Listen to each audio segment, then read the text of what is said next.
The sun's shining, birds are singing, and all feels right in the world. Until the season changes, and suddenly you lose your motivation to get out of bed. In fact, 1 in 5 people experience some form of depression, no matter the season or time of year. At the American Psychiatric Association Foundation, our vision is to build a mentally healthy nation for all, because we want you to live your best life and be your best you all year round. Please visit mentallyhealthynation.org to learn more.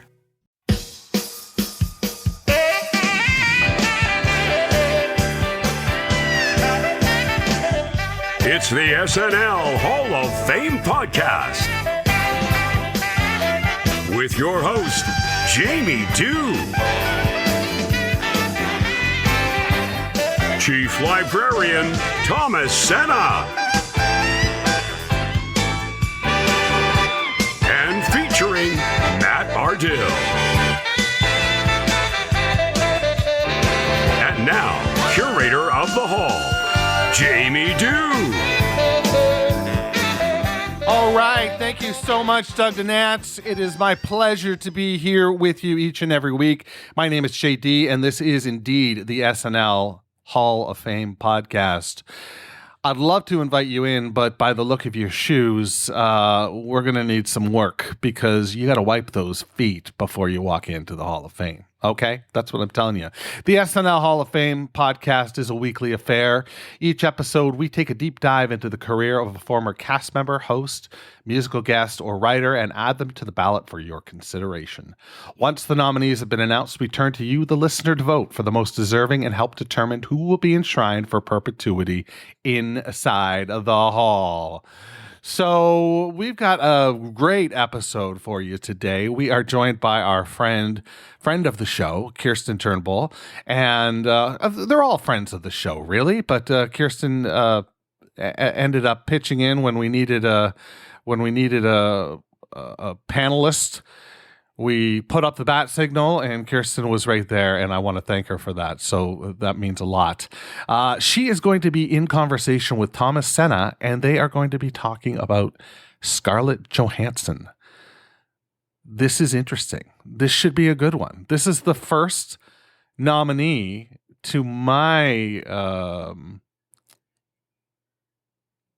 recollection that is married to a cast member. It's quite that simple. I don't know why I'm drawing it out. It should be great. This should be a great episode. Before we go any further, let's check in with our friend Matt Ardill in his Minutia Minute and get some learning on in terms of Ms. Johansson. Let's do that right now. Matt, are you ready, my friend? Hey, Jamie, thanks for having me. I'm so happy to be here. How you doing? I'm great. How about yourself? I'm great, thank you. This is a great one. This is a fun one. Yeah, I think Scarlett so. Johansson. Yes. 5'3", born November 22nd, 1984. Another person who makes me feel like a person who's an incredible underachiever. She is a 6-time host, and the reason why Colin technically never has to work again, which makes it all the more frustrating that he has my dream job when he really doesn't need it. She is, like Elliot Gould, a true New Yorker. She grew up in Manhattan, began acting as a child after her mother had her start taking classes and bringing her to auditions. But she also holds a Danish citizenship, so she is both American and Danish. And I have to say, it is a bit weird. It's like New York moms want all of their kids to go to Broadway. It's just a thing. Now, she would regularly perform song and dance routines as a child for her family, inspired by Judy Garland's performance in Meet Me in St. Louis. A classic, not what I expected. One of her favorite movies as a child was Auntie Mame, which is a 1958 farce. An amazingly funny movie. Highly recommend. At 7... was heartbroken when her twin brother got signed to an agent, but she didn't. But she soldiered on, and those agents are probably kicking themselves right now. She has had 77 actor roles, 5 producer roles, 2 director roles, 21 soundtrack credits, which I did not realize, and 1 writer credit. As well as being an actor, she is an accomplished singer, which I didn't know. She has several albums under her belt, including an album dedicated to one of her favorite musicians, and color me impressed, Tom Waits, called Anywhere I Lay My Head, which is 100% covers of his songs as performed by her, and it is incredible. Not what I expected. Not to belittle her talent as a songwriter, but Tom Waits is a very unique character, and she captured the spirits of those songs. Her first role was an off-Broadway production of Sophistry with Ethan Hawke at New York's Playwright Horizons. Her film debut was at 9 in the film North with John Ritter, and the role most considered her breakout was the indie cult hit Ghost World, 2001. Love Ghost World. Hilarious movie. My wife and I quote it to each other constantly. Now, she's been nominated for 2 Oscars, 4 BAFTAs. She's won 1 BAFTA, 5 Golden Globes, 2 SAG Awards, and won a Tony for View from the Bridge, plus over 100 additional nominations and awards from other bodies for her work. She is actually on the path to being an EGOT. What? Which would be kind of awesome. Wow. Wish that for her. Yeah. Now, she's had some wild auditions and near misses. She auditioned for the Parent Trap remake, but lost out to Lindsay Lohan. She was turned down for The Girl with the Dragon Tattoo for being too beautiful. I'm sorry, but that's a tough problem, Scarlett. I hope you got over it. She auditioned for the role of Sue Storm, but lost out on that as well. She later dyed her hair red to convince the casting director, and that landed her the role of Black Widow after Emily Blunt dropped out. She shares a birthday with her Marvel Universe boyfriend, the Hulk, Mark Ruffalo. She was cast by Sofia Coppola for Lost in Translation, as she felt she looks like and has the spirit of a young Lauren Bacall, which, as a classic film fan, she must have loved hearing. She has gone on to become the highest grossing actress of all time. She brought in $3.3274 billion with a B in box office and $1.2 billion in 2016 alone. Get out of beating here. out Cameron Diaz for the highest all-time record of grossing actresses. She will often take clippings of her father's hair into the salon and use that as a reference for when she gets her hair dyed blonde. And her crushes include David Bowie, Barack Obama, and her biggest crush as a kid was David Hasselhoff, who she got to work with on the SpongeBob SquarePants movie. And you know what? I'm going to say it. She has good taste. I have a crush on all 3 of them.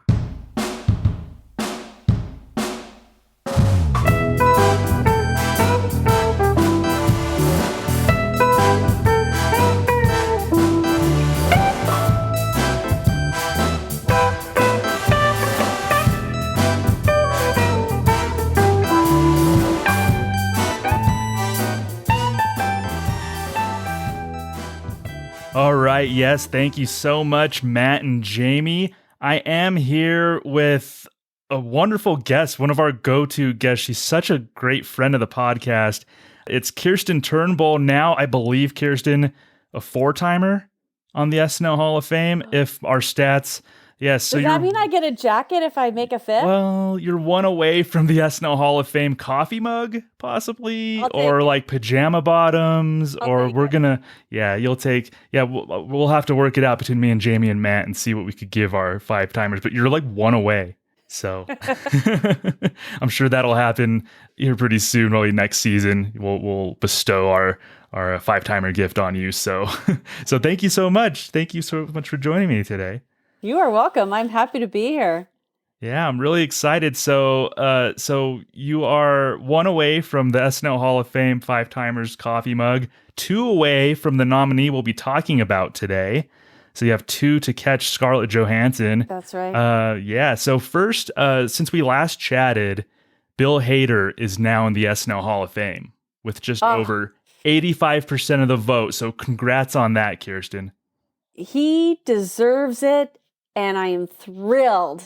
Yes, and validated. Yeah. He should be there.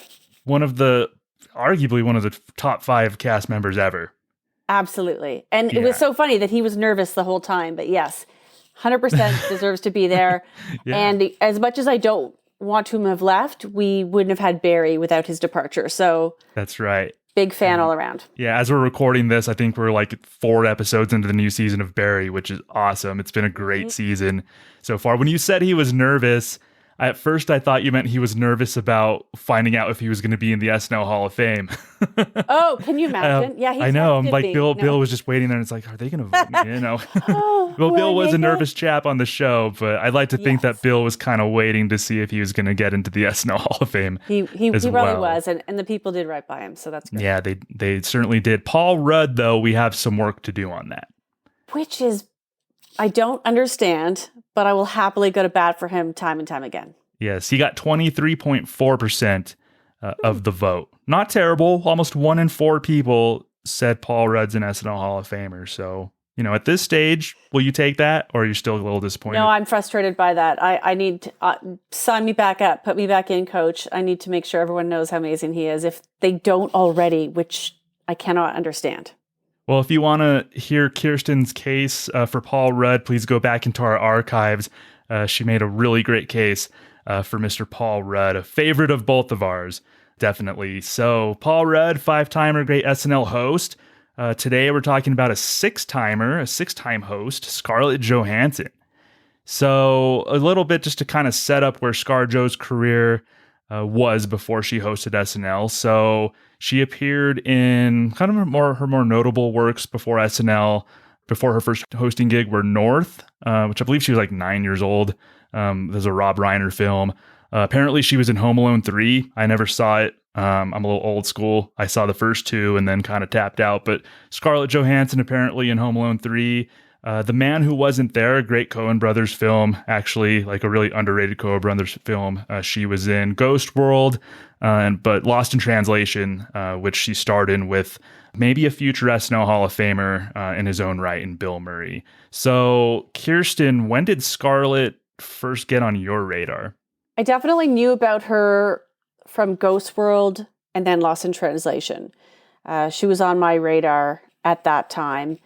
And, when I think about the other actresses that were on in that first season of SNL that she was on, season 31, there was like a Drew Barrymore, Jamie Presley, but then Jamie Presley and folks like that who you haven't really heard from since, Annette Bening. So just to remember that era, back in that time, there weren't as many female hosts during the seasons. I think there were only about 5 or 6, but she was one of them. And I mean, she came out strong. I think it is because she's been in front of a camera at that point over half her life. Yeah, that's true. So as far as where she was in like the Hollywood hierarchy, or just her persona, I guess, as an actress, not necessarily known for comedy. So it's always interesting to me, and I want to ask you too, like when people who aren't necessarily known for comedy end up hosting SNL, I don't know about you, but I actually look forward to that. I find that those are really good episodes, and a lot of people get nervous and are like, well, I don't know, this person doesn't do comedy. I know recently Chris Evans said he wouldn't be a good host because he's not like funny or comedic, but you don't have to be. If you're a good actor, you could be really good on SNL. So I'm actually welcoming of people who aren't necessarily known as comedy, but I don't know about you, Kirsten. Oh yeah. I mean, a great actor and someone who's game and very comfortable in front of the camera is always going to be a recipe for success. And then there are some people that they have careers where they're more notable for kind of very serious character work when they secretly, or not so secretly, depending on your age, have a very comedic background. I'm thinking of like a Bryan Cranston, who has an amazing improv background, but at the time he was hosting was primarily known for Breaking Bad and shows like that, or being the cranky dad in Malcolm in the Middle. Yeah, but he was on Seinfeld. Like, he was a great character actor. Yeah. Like, he's really great on Seinfeld and other shows like that. Yeah. Yeah, but someone like, much like Scarlett, they've got a funny bone, and part of it is their sarcasm. And I think trying to be funny is always going to be challenging. So being a good actor is what's going to save you.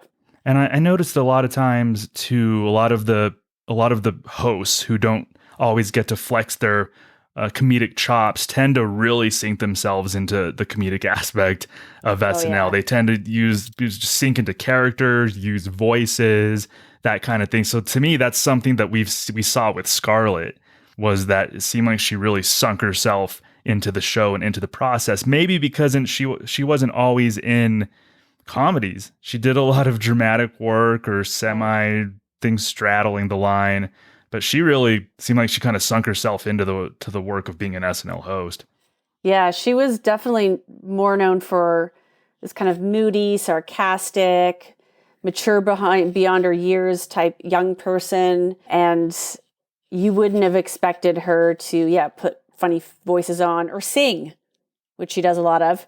And I actually, when I reflect back on other actresses that have been on this, I think she definitely stands out as someone who is willing to embrace all of the SNL experience to the point where there's so little humility in it. It makes for great character work. Yeah, that's such a good point. So Scarlett on SNL, her first hosting gig was in season 31 in January of 2006.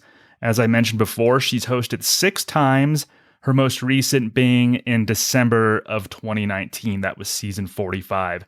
So, Kirsten, as Scarlett goes as an SNL host, we can start talking about, what sticks out to you. And if you want to provide any examples, we can kind of jump around her hosting gigs there. But kind of what immediately sticks out to you with ScarJo as an SNL host?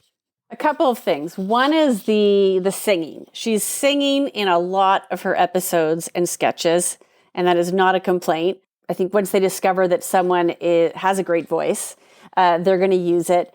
And they turned that into a regular bit with her and Keenan, singing completely inane lyrics in ridiculous situation, whether it was the funeral service or the singing elves. They kept finding new ways to put those two together with really silly wordplay and innuendo. How do you like your set? Hot. How do you like your set? Hot. Turn it up, turn it out, work it up, shake it down, hunty. Yeah, hunty. Yeah. So that was a fun one. And the other character that you would think is an SNL regular character, not even a host character, is Lexi. Lexi has appeared, by my count, 3 times plus a cameo, so 4 times. And Lexi was the one who Lexi is the daughter of Mike from Chandelier Galaxy, Marbleopolis, Busteria, and Fountain City. Yes. So Mike, played by Fred Armisen, is pitching us these different, like you said, the Chandelier Galaxy, the Marbleopolis, where they're pitching Mike and Scarlett, who plays his daughter in the sketches. They're pitching marble columns. Look at these columns. Look at this one. Look at that one. Can you believe it? You can stick these things everywhere. They make your house look like a palace, like a castle. People are gonna look at your house and go, who lives there? The Pope? What is that? The Playboy Mansion? It's ridiculous. So the first 3 episodes that Scarlett hosted, she played Lexi, and those definitely stood out to me.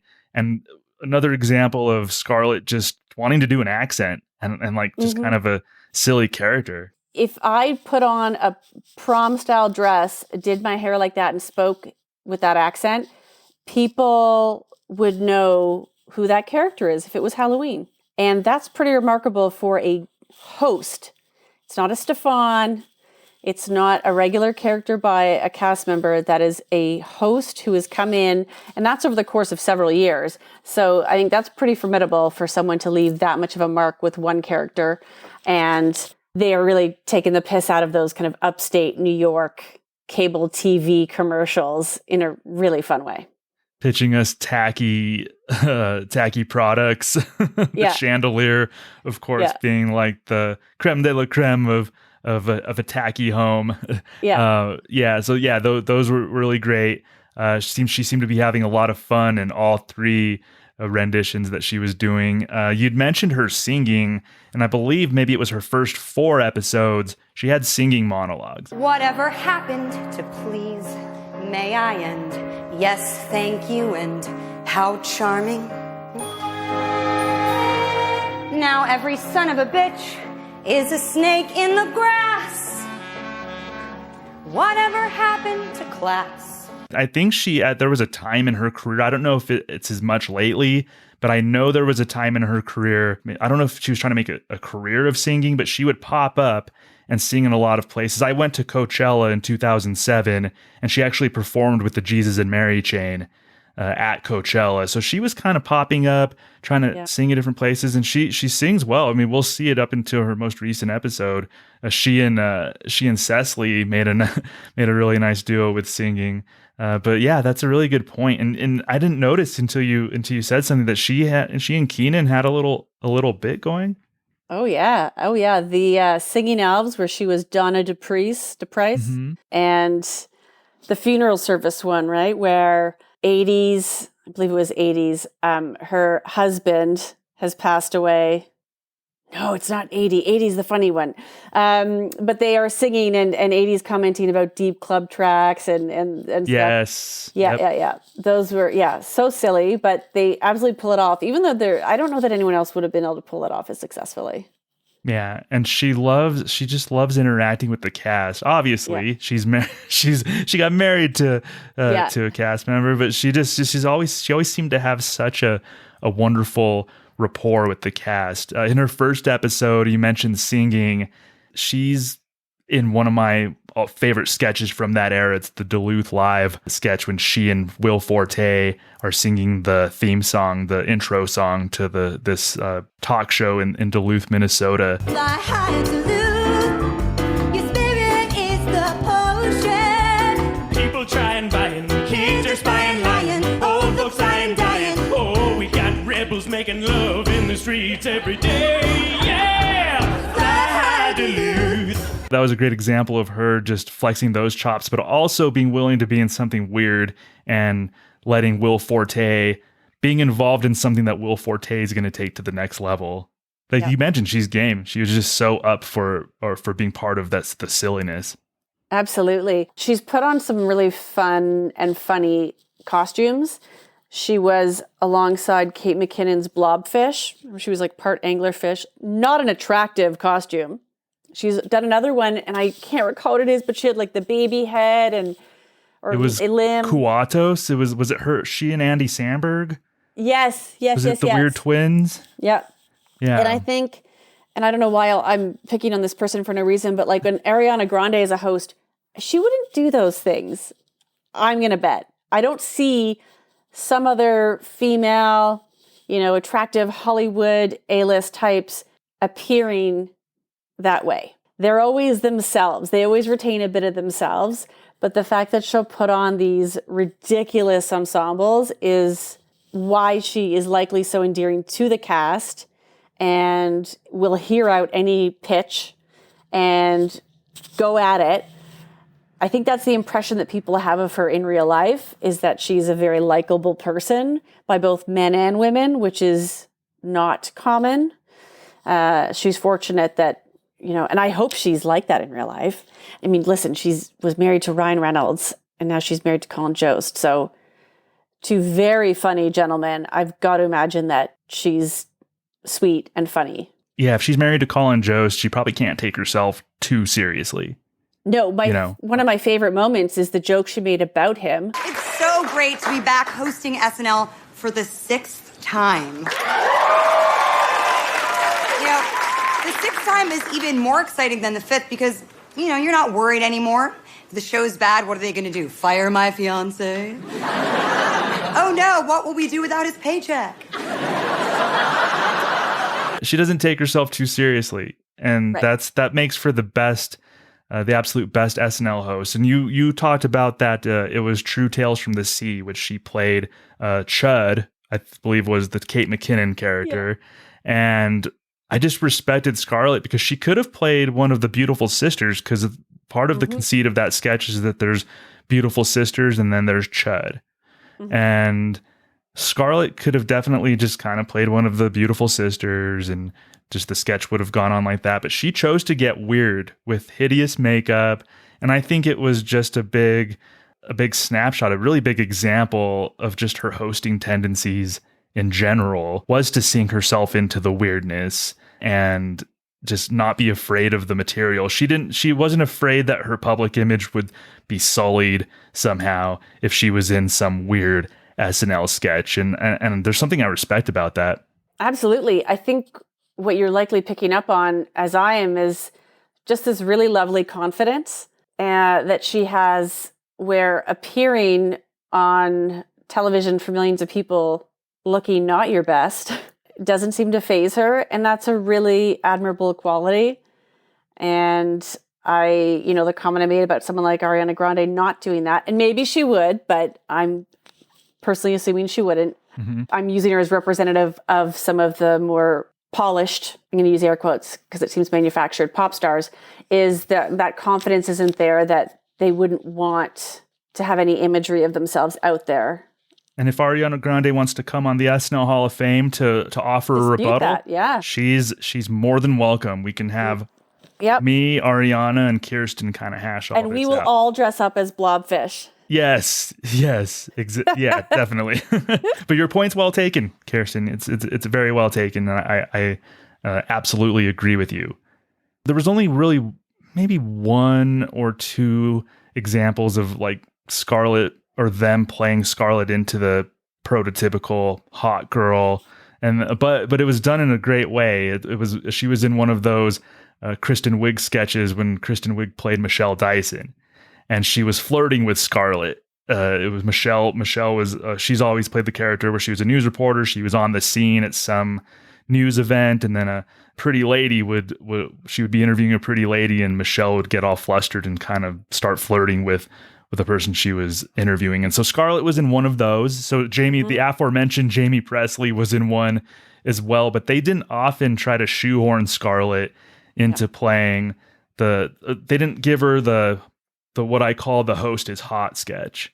And you see this with men and women. I remember when Matthew Fox was hosting, and they wrote a whole sketch about like, they just wrote a sketch in which I think Kristen and somebody else, the whole premise was just them kissing him in the sketch, and he was like, wait, what? This wasn't in the script. Lauren, where's Lauren? So we see that with men and women, but they didn't often really do that with Scarlett, which I appreciated.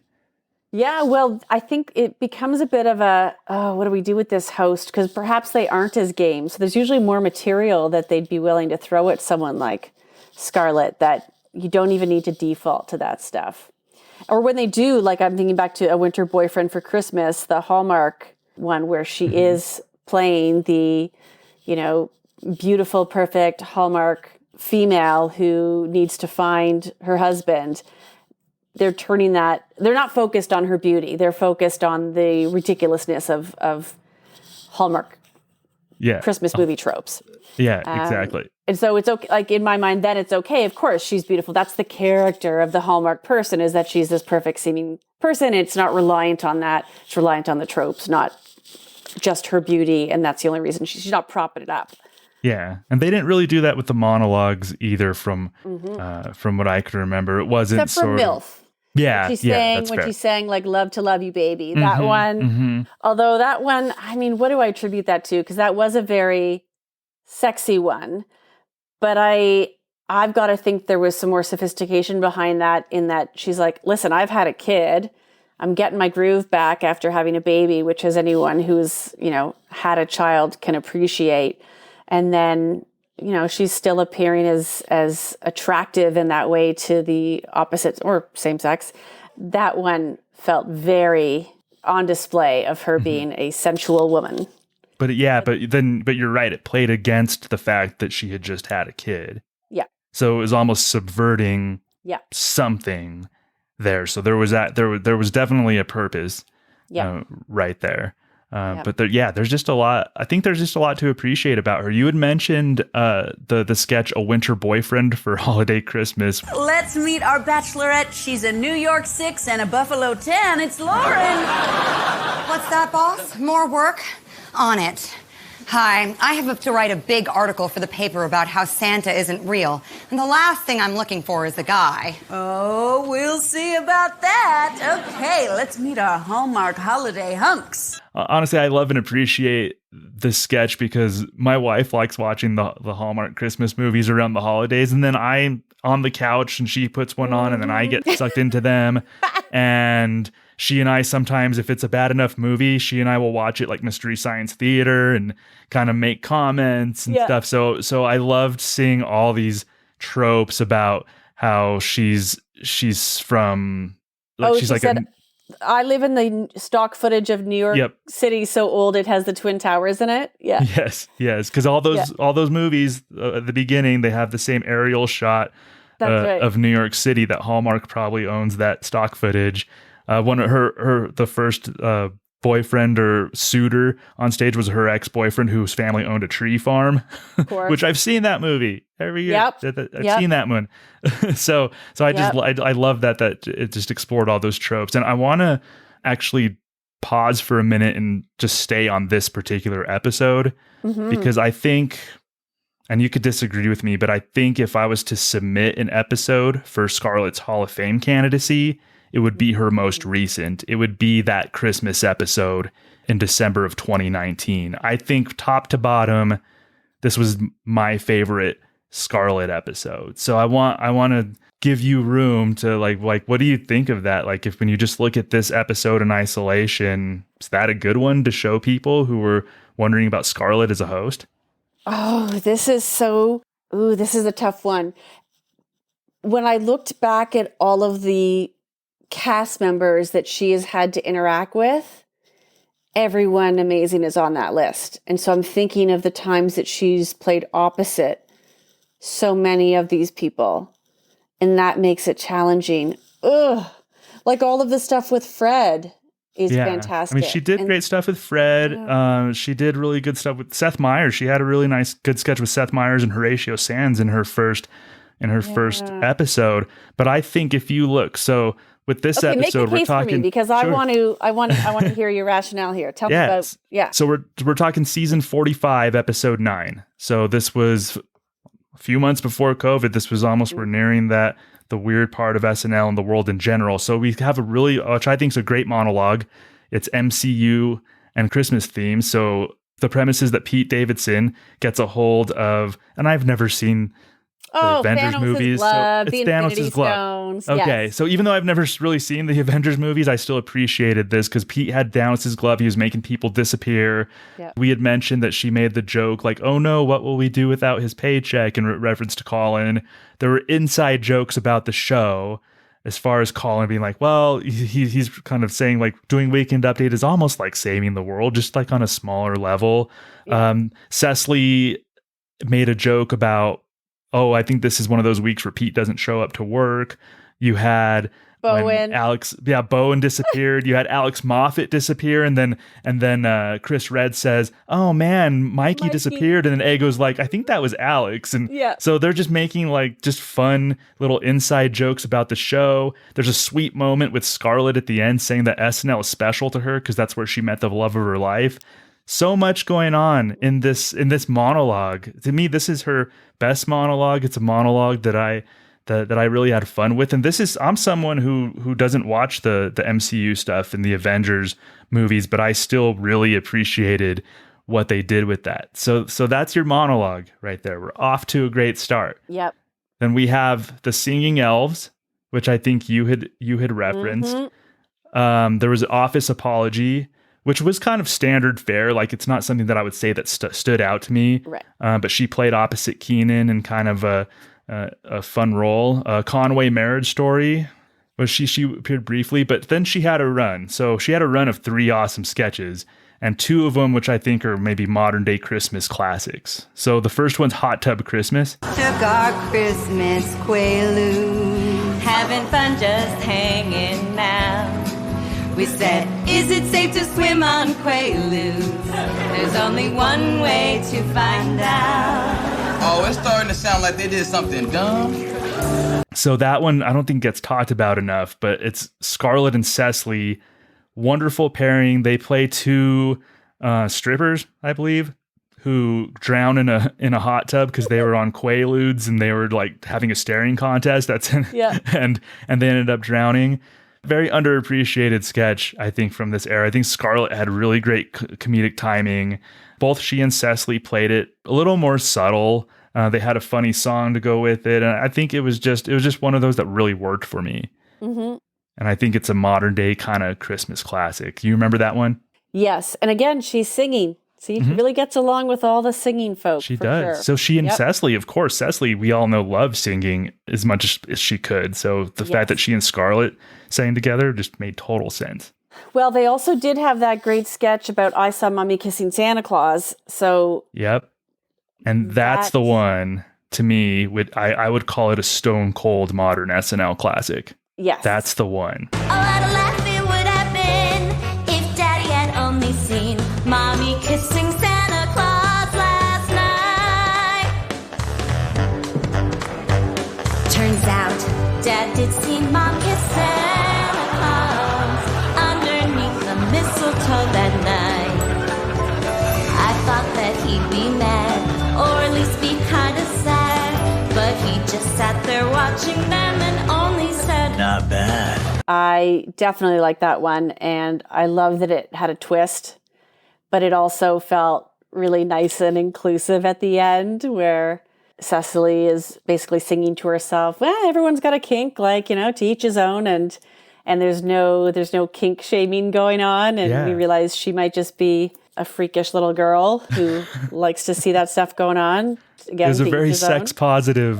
Yes, it was. Very sex positive sketch. It was, just a reminder for everybody, it was Cecily playing this girl singing I Saw Mommy Kissing Santa Claus. So she's seeing Mommy kissing Santa Claus, and then the twist, or one of the first twists, is that Mikey, playing Scarlett's husband, is sitting there watching. And so Cecily's like, Dad's watching, he's not doing anything about it. So that's kind of the first introduction.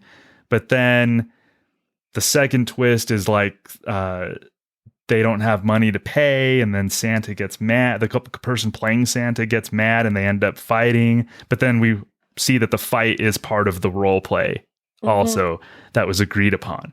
So it's very sex positive. Everybody just had it's kind of wholesome in a way. Like, everybody just ended up having a wonderful time.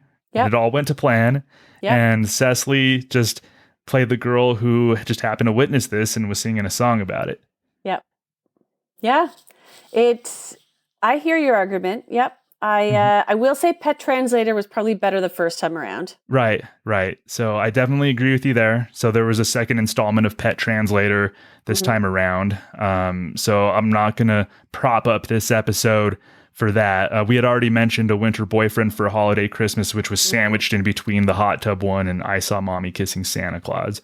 But I think just top to bottom, this was a really great Christmas episode. And I think Scarlett and it makes sense because it was her 6th time hosting, but she was just so confident and almost in charge of the material. And the fact that she wanted to do something like I Saw Mommy Kissing Santa Claus and understood it, like got it, just high marks from me. Yep. I hear this argument. I am inclined to agree.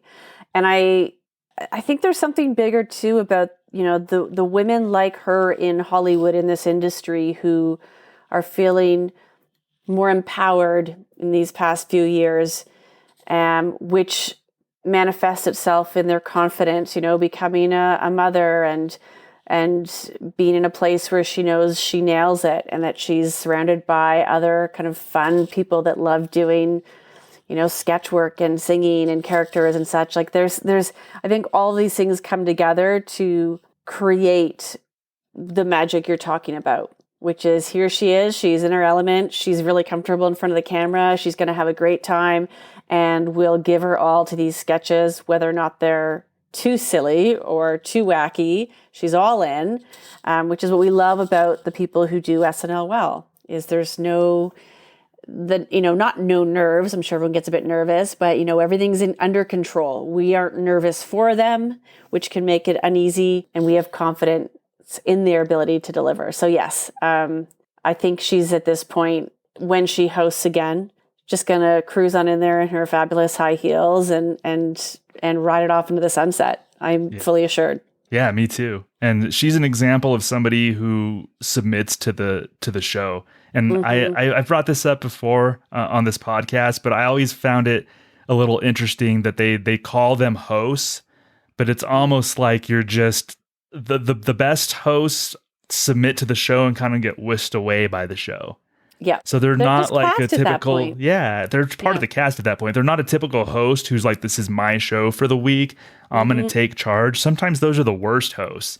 Sometimes the best hosts, you can't even tell that they're hosts. They're just like, they submit to the episode, they submit to the show. They trust the show to not embarrass them or do things that make them feel uncomfortable, break out of their shell a little bit.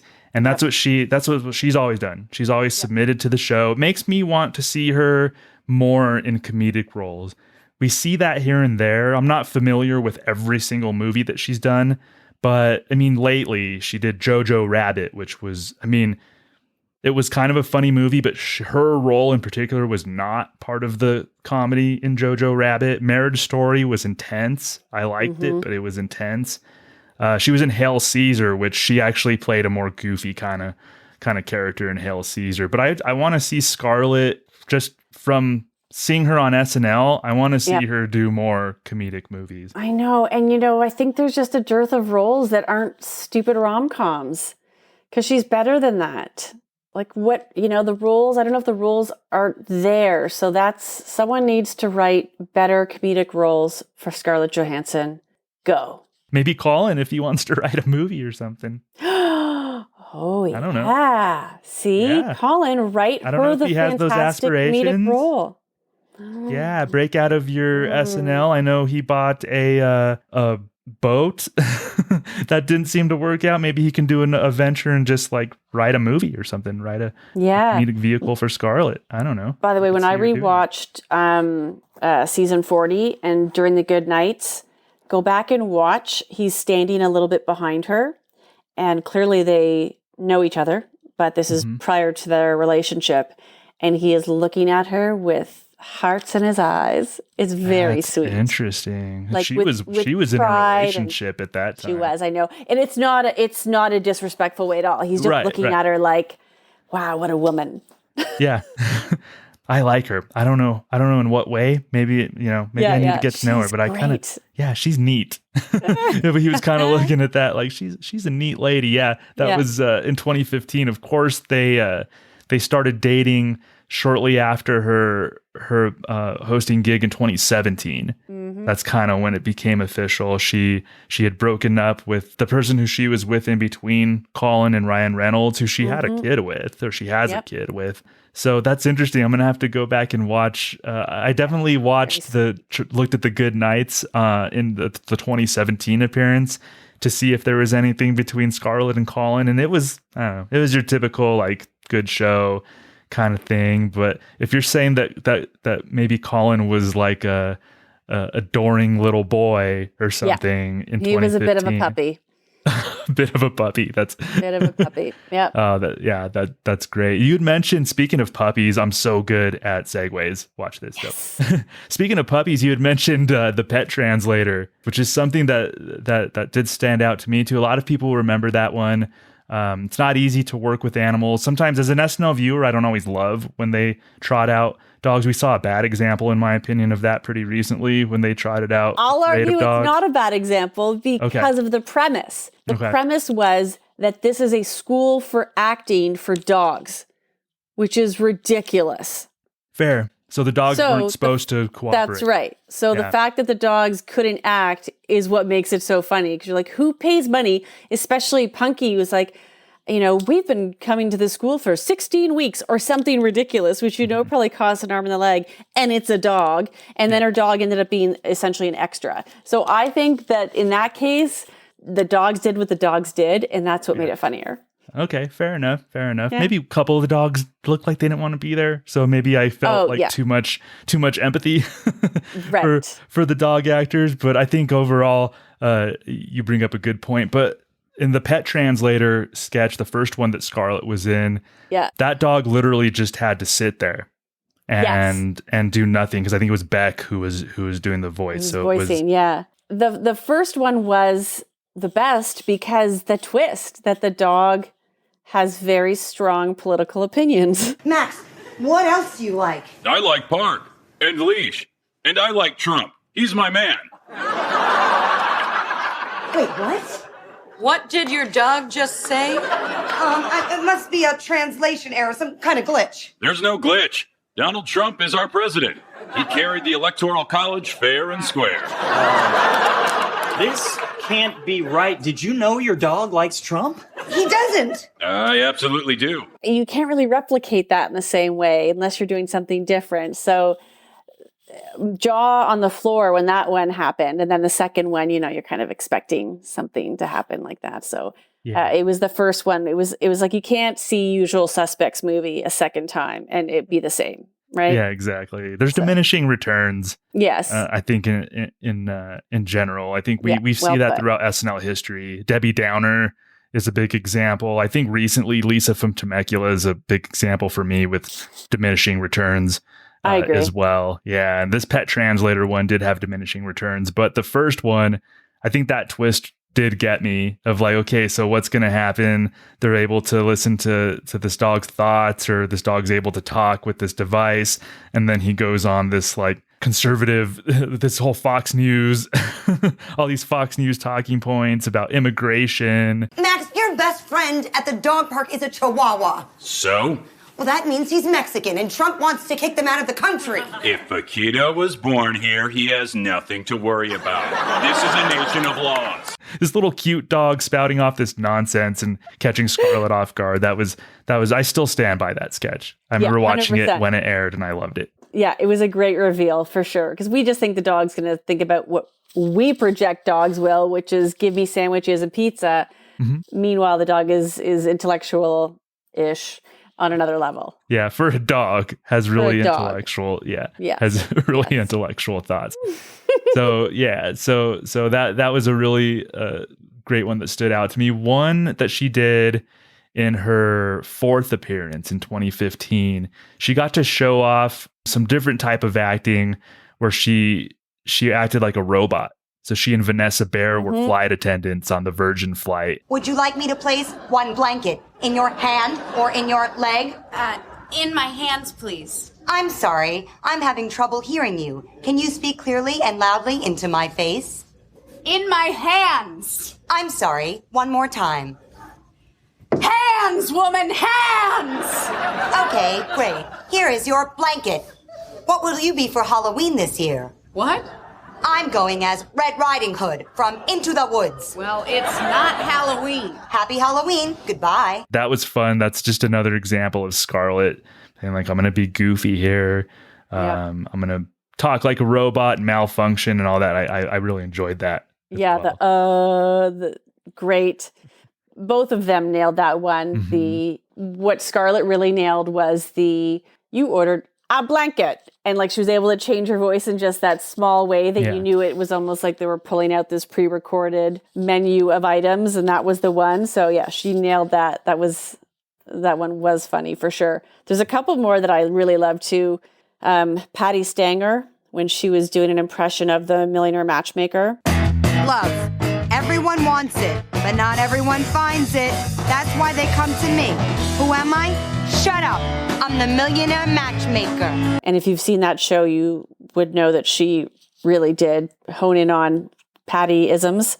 Yeah. And Scarlett's from New York, and so it's not too much of a stretch for her to play somebody with a thick accent, somebody like a character like that. She loves playing New Yorkers, and I think that's because that's what she knew growing up, and she's very good at it. And it gets away with she says some raunchy stuff. Like the lyrics in the Keenan songs are, smutty. The Patty Stanger stuff, she was very insulting to Vanessa Bayer's character, who was incredible, where she says, there's no way I'm working with her. Let's go meet her. And then she says, you look like a visible fart. And about that accent, if you recall, what did they say? They said, you sound like a talking pizza.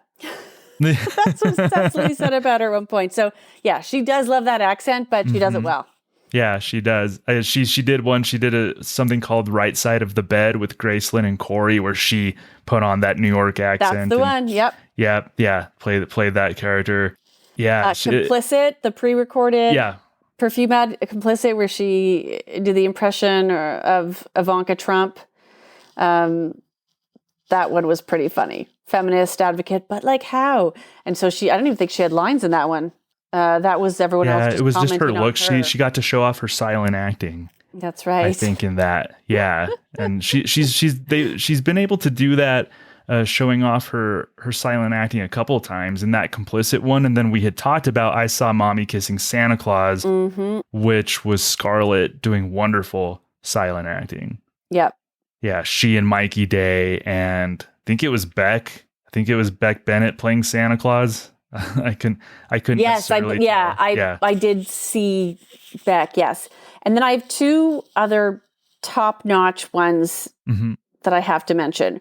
One would be Black Widow. Yes, Something of Me, that when she goes on the dates with Ultron, the robot. You weren't going to talk about this. I was going to bring it up. So what do you have to say? This was a good. First of all, it's hilarious, and that she. I mean, okay, Thor being played by Taron Killam as the gay roomie, and the comments that he makes, the whole meet cute tropes, again, nailed it, meeting in the park with the dog, and then it turns out that he's, she's meeting, I can't go on, I'm not really dating, he's like, but I'm a robot.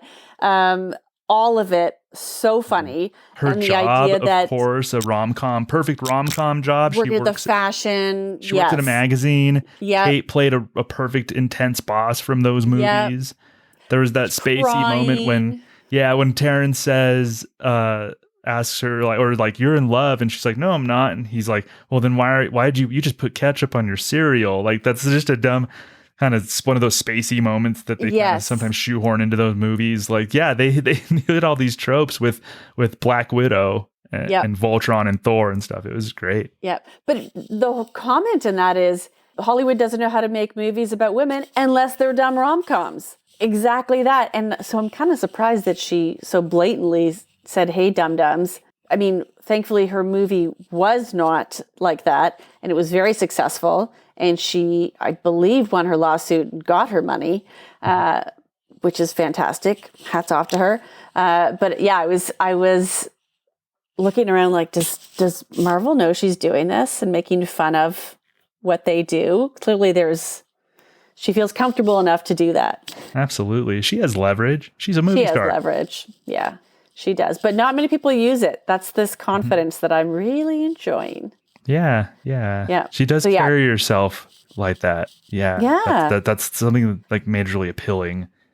That's right, because it's in a very lovely way. It's not in a boastful way. It's just a sureness of your convictions, and that's what makes it really nice to see. Yeah. Well said. So you had Black Widow. That was the Black Widow. The other one Age of Me is sketch. that I love is Choking Poster. Okay. Which is a bit of a random one, but I love Bowen. And the premise just got me. So it's not even so much that was so well acted. I just thought the premise was really funny. That they are bringing to life the couple from the Choking Poster, and they're trying to convince Heidi Gartner's snobby restaurant hostess that they actually do have fans, and they'll have to get them in a single file line. Miss? Yes, how can I help you? We're obviously a little on display here. So can we just ask that when our fans start coming over, we keep them in a single file line? Okay. Yeah, there's a certain group of people who get very excited around us, and I see one now. All right, smile. This is special for her. Hi there. Hi. Oh, well. Much to Heidi's disbelief, all the kitchen staff absolutely know who they are and start fanning out.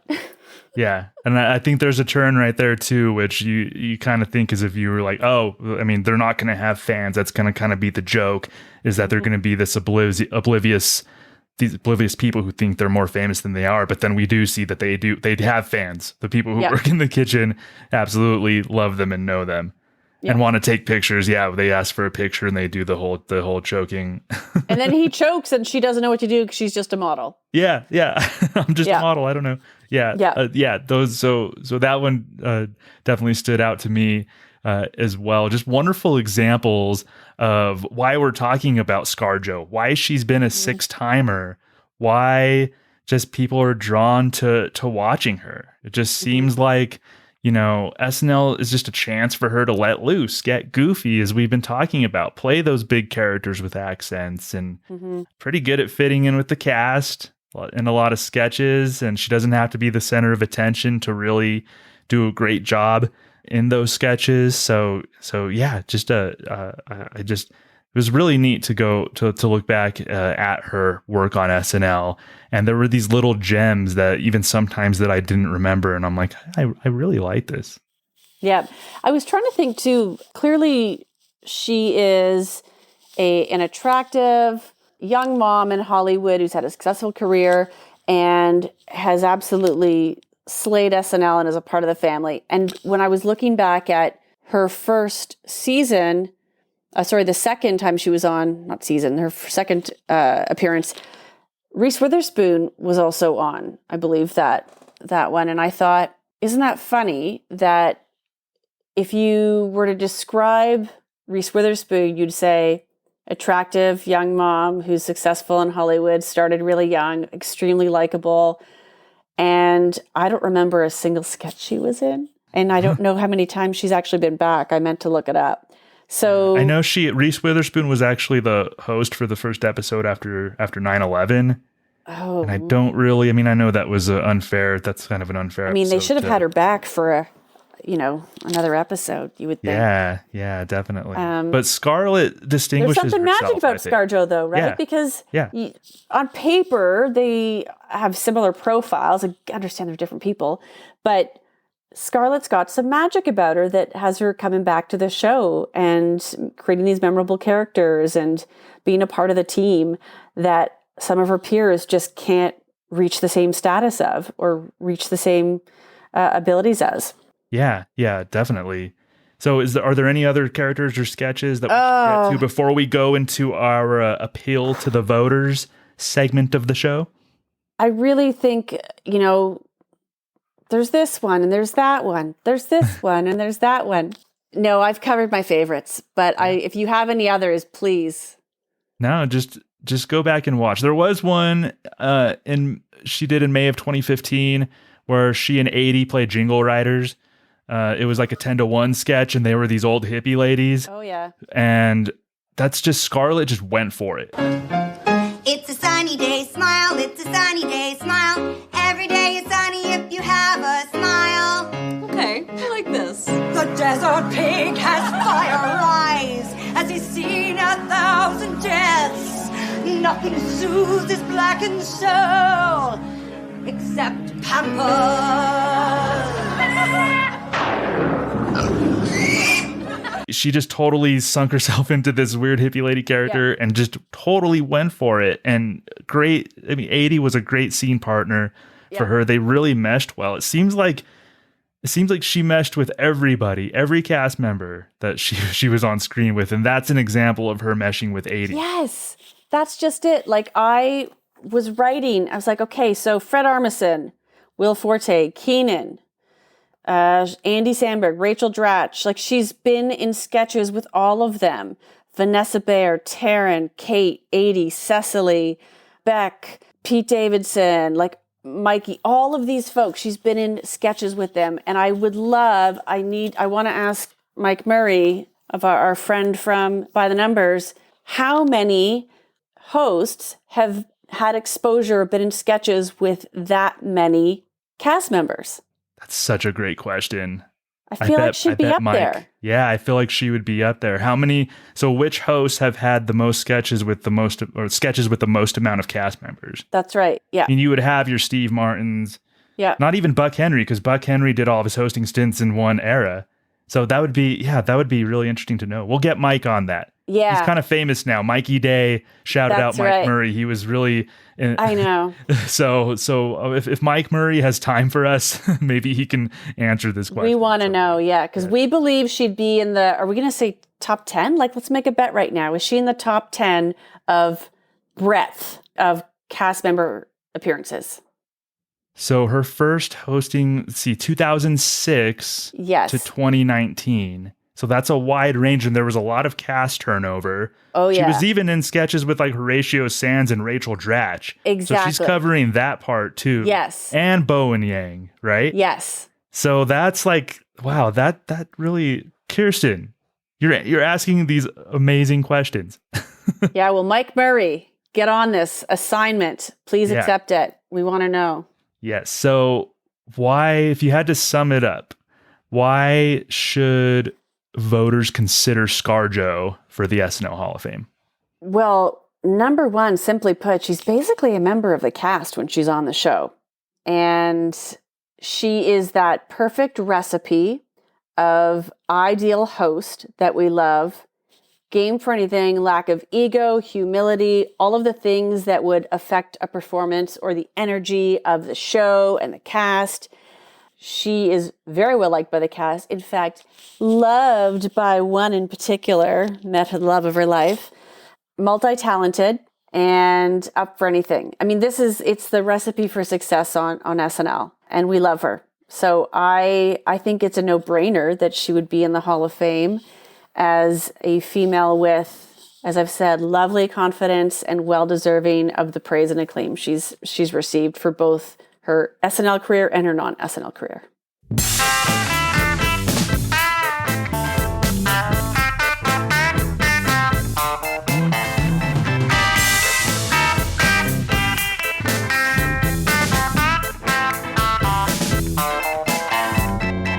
So there's that. ScarJo, does she belong in the Hall of Fame where you're concerned? Have you registered to vote yet? Do you have a vote? If you're listening to this and you are, you've got an opinion one way or the other, whether she belongs in or doesn't belong in, are you going to back up that opinion with a vote? Register to vote, snlhof.com, click on the voting tab and register there. We will be sending you a ballot when voting opens, and you'll have about 3.5 weeks to fill that ballot out. So there's that. What do you say we get right into the bona fides here and go to the Scarlett Johansson sketch and listen to what Thomas and Kirsten have selected for us? I can't wait to hear it. Let's go to it right now. Honey, come on, the coast is clear. Oh my gosh, this is so crazy. The sign says it's after hours for the hot tub. Yeah, well, it also says you can't go in here if you've had diarrhea in the past 2 weeks. What are you implying, mister? You know you did. Now get in here. You're a rule breaker. Okay, you are going to get us kicked out of the Radisson Select. Honey, what is that? Hi, y'all. Are y'all spirits? Oh, you mean like ghosts? Yeah. Yeah, go ahead and put your hand through my face. Oh! That's it. I'm kidding. Don't hurt. Oh, honey, I bet they're going to teach us some kind of Christmas lesson. Oh, yeah, like show us the error of our ways. Like that classic old Christmas story. Yeah, which was that? The Muppets Christmas Carols? Oh, gosh, I wish. I love Muppets. Now, yeah, we're just two dead strippers that get to haunt this hot tub every Christmas. Okay, you're strippers? Oh, we was. We're dead now. Yeah, we worked at Big Jim's Jug, Rug, and Tug joint across the street from the family chicken restaurant. Oh, okay. So how did you two pass? Honey, that's rude. No, it's okay. There's a song about it. It was Christmas at the strip club back in 1973. Big Jim closed shop early so we could trim the stripper tree. We gathered all our pasties and stuck them on each limb. Then Big Jim made his annual joke about getting Christmas trim. Aww. Took our Christmas quaaludes. Having fun just hanging out. We said, is it safe to swim on quaaludes? There's only one way to find out. Oh, it's starting to sound like they did something dumb. So we sneaked into this hot tub. Crisp cold Christmas night. We said, let's do something funny and have a chicken fight. So I got on the bottom and I got on the top. And I got up on both of them while they both just shouted stop. Who are you? I'm Big Jim. Big? I know, it's a funny name. Yeah, like when you call a big fat guy tiny. Okay, so you're dead too? Honey. No, I don't mind. It's in the song. Yeah, let's get back to it. So I sat on top of the chicken, but it felt like something was wrong. Then I noticed the girls well done her, but they were down there for too long. So we popped out of the water to play a joke on Jim. But our forehead hit their foreheads, and we all sunk down again. Then we had a staring contest underneath the hot tub foam. But we swallowed too much water, and now this hot tub is our forever home. Did you get what happened in the song? We drowned it. So the three of you drowned having a staring contest. Yeah, I guess so. We're just having a good time. Yeah, that's the meaning of friendship. Hey, ain't friendship is what Christmas is all about? Hey, don't y'all ever forget that. Well, it's almost midnight. What happens then? Well, it's Christmas and we go back to hell. Yeah, we only get the one night. Anyway, before we go. So here's our Christmas lesson. The afterlife is long.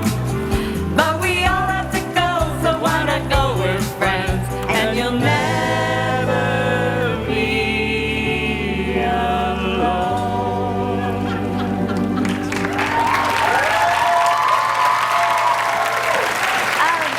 And one more thing. That diarrhea you're having right now is because you're pregnant. Oh, honey. Well, you having diarrhea right now? Yes. But we're gonna have a baby. Congratulations. Merry Christmas, y'all. Bye. I guess they taught us something after all. I mean, did they? Well, we found out I'm pregnant. Well, I would like a real doctor to establish that, but hey, get over here. Merry Christmas. I love you. I love you too. Yeah, a lot of fun there. That's a lot of fun. You get Cecily doing what she loves to do most, which is sing in a sketch. You get to see the range of Scarlett in terms of, you know, carrying a vocal with an accent. And yeah, just a funny premise and, you know, well delivered. Great sketch. Great sketch. Really want to thank Kirsten Turnbull for joining us this week in conversation with Thomas Senna. Got to thank my main man, Matt Ardill. And that's what I got for you this week. So if you would please do me a favor, and as you're walking out past the Weekend Update exhibit, turn out the lights, because the SNL Hall of Fame is now closed.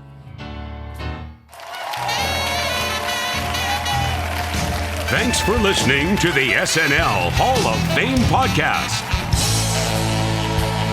Make sure to rate, review, share, and subscribe to the show wherever you get your podcasts. Follow us on social media at SNLHOF. This is Doug Denant saying, see you next week.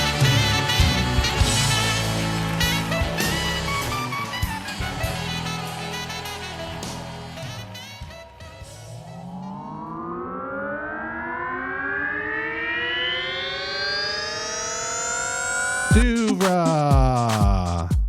podcasts and such.